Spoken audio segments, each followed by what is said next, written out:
So the next chapter is called Beyond Linear Change, From Shocks and Disruption to Inflection Points and Emergence. So this deals with the psychology of qualitative tipping points, and we approach it in the chapter from a couple of different perspectives. So first, we kind of revisit what we talked about in chapter 7 about the forces of system stability and how there's lots of feedback loops that are preventing social change from happening.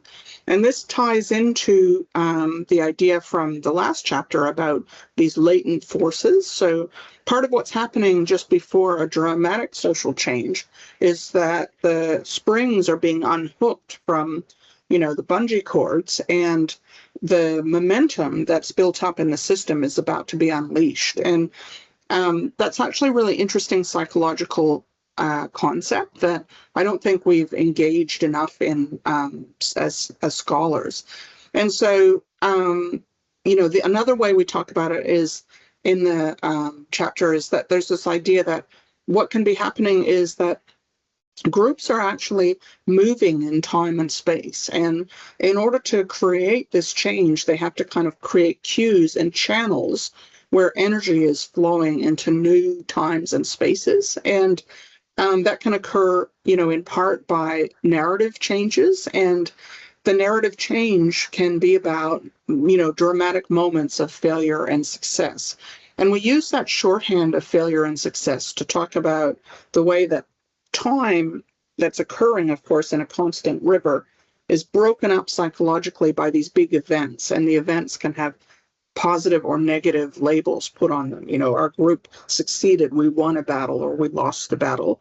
And so then in the chapter, we review the dime model, which is basically about groups splitting up after failure. So in the dime model, which is a model of collective action that a few of us have published into, groups that are succeeding tend to keep doing what they're doing and stay homogenous, something that you could question, right? But that was what we said in the model.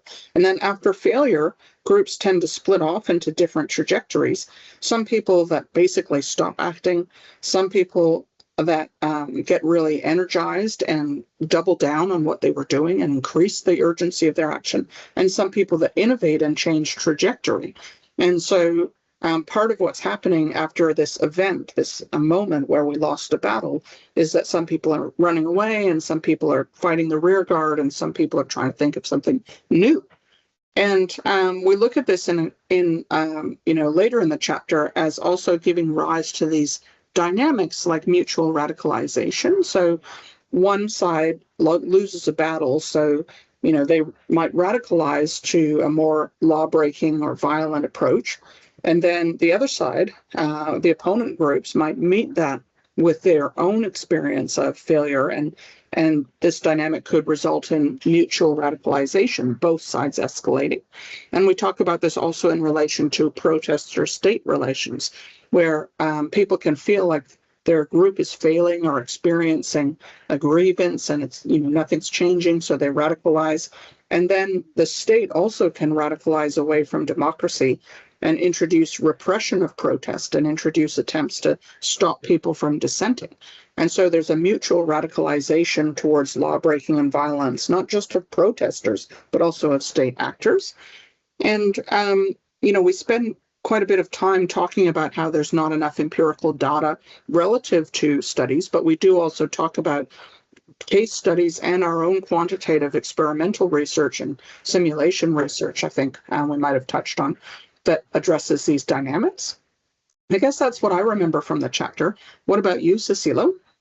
I have personal reflection about the DIE model. I mean, we started the DIE model in the context of collective action, but I think this DIE model may also work in the context where groups gather together to with their collective purpose.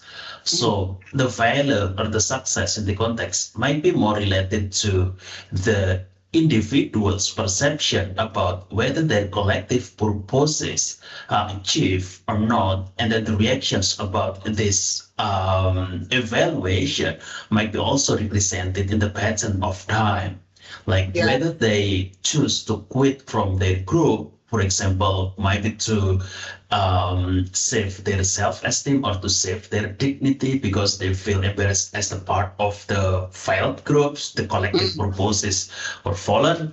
And then, or maybe they drive their group to innovate, to achieve the collective purposes, or for some extent, it can be in the direction of radicalization in the situation, or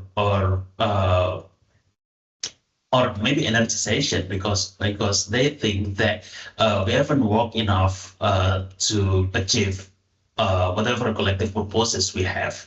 So Yeah. I think we can also extend this theoretical perspective not only in the context of protest, but also in the intergroup dynamics more broadly.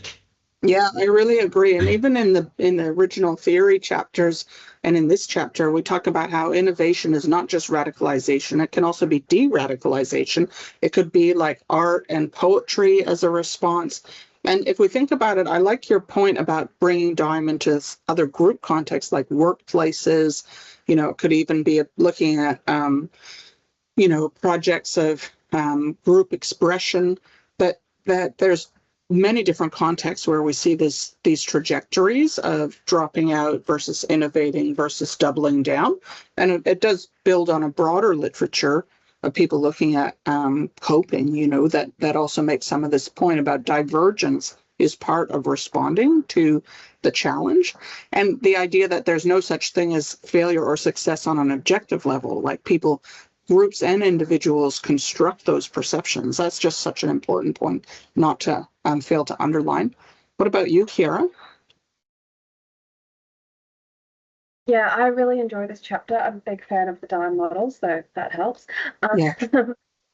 Yeah, I think it's just really interesting. I'm fascinated by those kind of ideas of mutual radicalization. I see it a lot in my work at gender dynamics. Yeah. And there's just so much hostility going back and forwards, and it's really interesting to think about how can you continue like pursuing for the goal without that mutual radicalization component, because that is very problematic, but at the same time you shouldn't abandon your closely held values and beliefs to these are accommodate people who are in opposition to that. So I think it's really interesting to consider that Dime model, and like you said, like innovation as de-escalation is a really great idea, and I think it's definitely something that should be considered a lot. I also just like I think it's a Topaz model, which is looking at those kind of macro, micro level aspects. So you've got those individual processes that are kind of in the context of those group processes. So group processes, I'm sure we're all familiar with, is kind of the idea of choosing who the victims are or choosing who the enemy is, the people we're going to alienate, and like how that all fits into, again, broader context of those macro level or like global regional context considerations and those factors. I mean, very much throwback to the previous chapter about, context of time. What is going on in the timeline that's allowing these group processes or encouraging or driving these group processes that then leads to that Dime model being enacted with that, radicalization or de-escalation or whatever you're seeing. Yeah, that's such an awesome point, and really connects to chapter 9 on the one hand and to chapter 11 coming up. So yeah, I'll leave it there. Thank you, Carol.